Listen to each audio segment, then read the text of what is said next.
तुम एक नंबर के झूठे हो, वो एक नंबर का पागल है, तुम एक नंबर के धोखेबाज थे।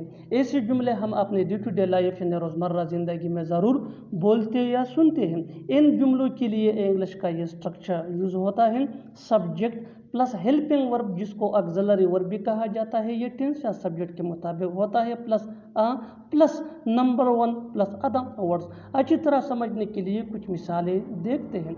तुम एक नंबर के झूठे हो, you are a number one liar, you are a number one liar. वो एक नंबर का पागल है, he is a number one mad, he is a number one mad. तुम एक नंबर के धोखेबाज थे, you were a number one cheater, you were a number one cheater. बिल्कुल हम स्ट्रक्चर को स्टेप बाय स्टेप फॉलो कर रहे हैं। आप भी इस स्ट्रक्चर की मदद से सीख सकते हैं, बना सकते हैं। ऐसे बहुत सी जुमले अंग्रेजी जुबान में आसानी say that can be really helpful for you. अच्छी तरह समझने के लिए एक और मिसाल देखते हैं। One more example for better understanding.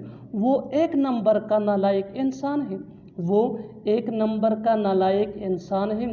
He is a number one worthless person, he is a number one worthless person. और आखिर में ये सेंटेंस आपके लिए कमेंट सेशन में इसका जवाब ज़रूर देना। वो एक नंबर का खिलाड़ी है, वो एक नंबर का खिलाड़ी है। Subscribe to English PS for more advance English sentence structure. Thanks मानना।